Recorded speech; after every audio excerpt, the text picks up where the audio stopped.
Hi everyone, Tony from Hack the Movies here, and earlier this week I reviewed the original RoboCop film on my podcast.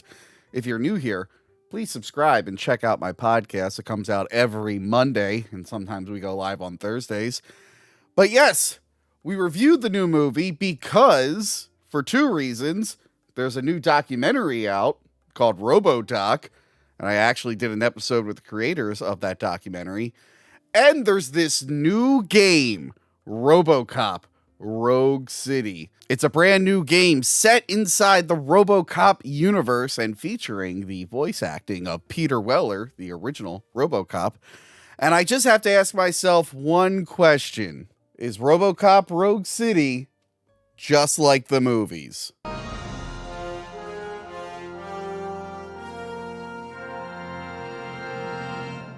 Let's talk about the story of the game. It's set after RoboCop 2. The death of Kane has caused a power struggle in the nuke selling industry, and there's a new guy in town. It's eventually revealed that he is Wendell Antonowski, the brother of Emil Antonowski, one of the members of the Wrecking Crew who originally killed Alex Murphy before he became RoboCop. You might forget which one Emil is. You might know him better as Toxic Waste Guy. During a mission early on where RoboCop and Lewis infiltrate a TV station to stop some terrorist, RoboCop begins to glitch and the events are filmed by a reporter. This leads to the public and OCP not really trusting him. RoboCop gets a chip put in his head and he has to have regular meetings with a therapist throughout the rest of the game. Eventually, it's revealed that Wendell Antonowski is actually working for someone at OCP. People conspire to replace RoboCop with new cyborgs, and the two mayoral candidates try to use RoboCop to further their agendas. This feels like a very RoboCop-ish plot. I really enjoyed the story in the game. I thought it was pretty clever how they did it, and it changes, which is why I'm not going into like a full summary. It changes based off the decisions you make. Scenarios play out differently. I'm currently on my second playthrough of it, and I'm already noticing different changes. Honestly, I think the story is better than the ones in RoboCop 2 and 3. Speaking of which, I appreciate that it does lead into RoboCop 3, even though I think no one would have cared if it ignored the events of that film. It had some funny loose ends that they needed to tie up, and they came up with a clever way around it. For example, RoboCop 3 mentions that the old man, the head of OCP, is dead. This game reveals how he died. It's very interesting and unexpected. Also, the mayor from RoboCop 2 didn't show up again in RoboCop 3, and they didn't even mention the mayor at all, I think, in RoboCop 3. So there's a fun element in this game where you can help either re-elect the mayor from RoboCop 2 or get a new guy who's kind of in bed with OCP elected. Since the film never confirms who wins, whatever you pick could be canon in your head. So I really enjoyed the story, but a story is only as good as its characters, and let's get into those right now.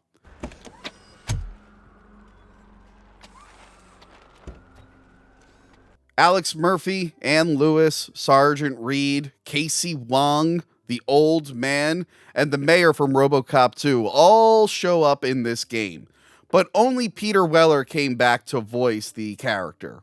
The image and likeness for the characters are great, even though the voices don't really match up. The characterization for them is also pretty good.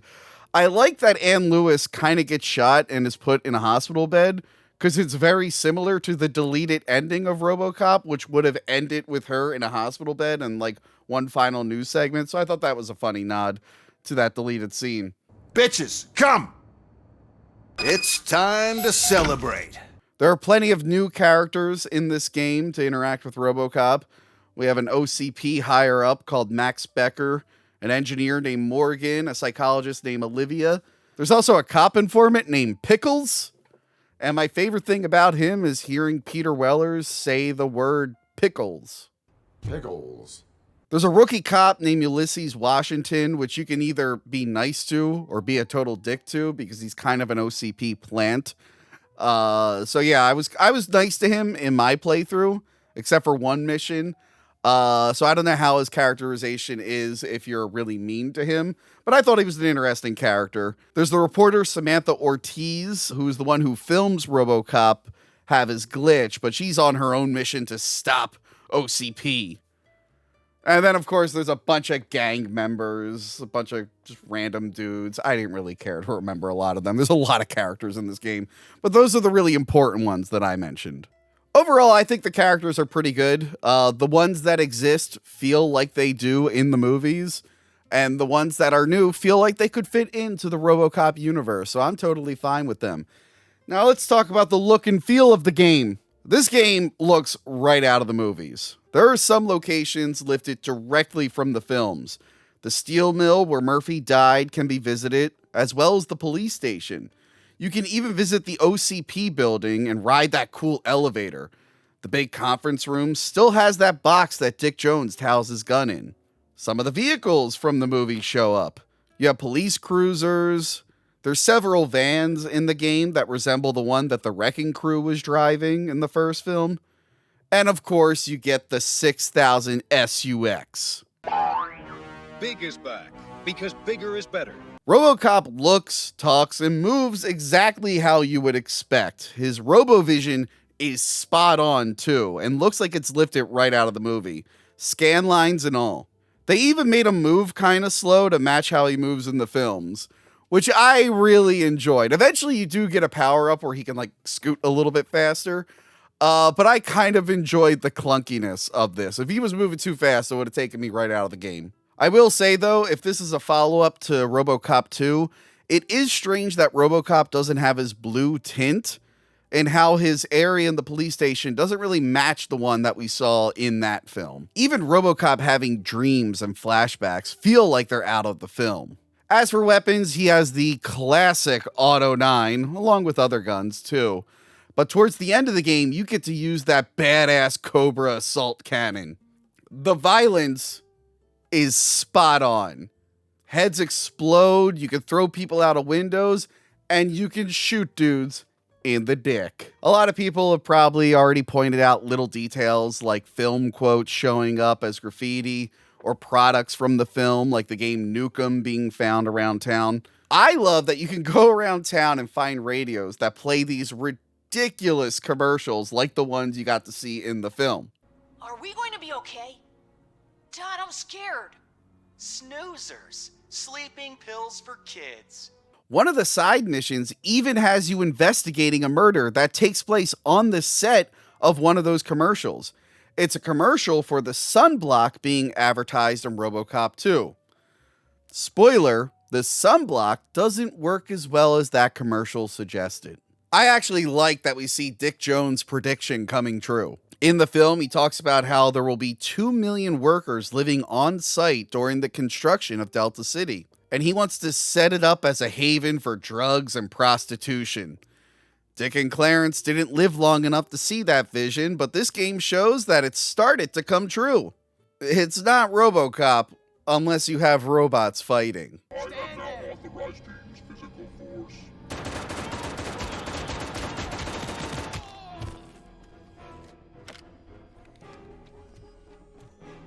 And you get plenty of that here. RoboCop gets to take on a few Ed 209s who still malfunction and still haven't mastered stairs. Some urban enforcement droids who were based off a failed RoboCop 2 prototype, and RoboCop 2 himself. Only this time, the spoiler, he's using the brain of the deceased old man instead of Kane. Apparently, the old man took inspiration from RoboCop, and he also wanted to be combined with a robot and live forever. Instead, he goes crazy, and he ends up destroying his entire building and himself.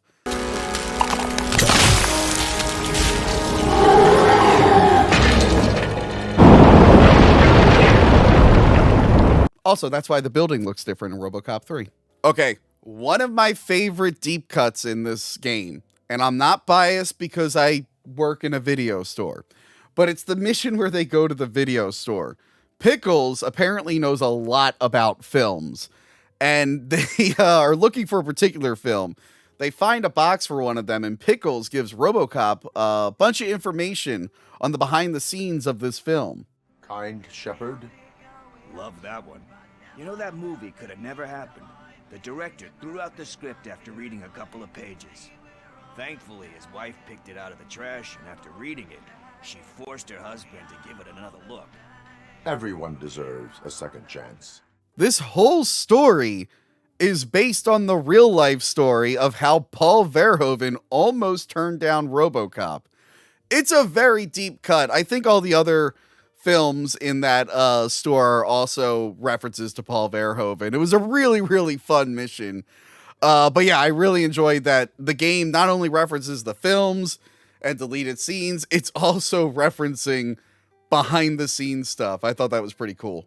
I think it's safe to say that RoboCop Rogue City is just like the movies. It is me, Lewis. It has always been me. I had a lot of fun doing this one. I had a lot of fun with this game. If you want to know what I think about the game itself, like gameplay, it's a little buggy here and there, and it needs a new Game Plus mode. Other than that, I had a great time with it. If you enjoyed this video, check out the other episodes of Just Like the Movie I've done. It's a little show that I do here once in a while. Like you probably just saw, I take a game based off a movie or a series of movies, and I just rate it on how accurate it is. But my main show here is my podcast every Monday. Sometimes it's an older movie, we call it Talk About Tapes, and sometimes it's a newer movie where it's just the Hack the Movie show. Please subscribe to Hack the Movies. We have a lot of great content here. We have a huge back catalog. I did play some of this on Twitch. I'm probably going to play more of it on Twitch. So head over to Twitch and follow me there.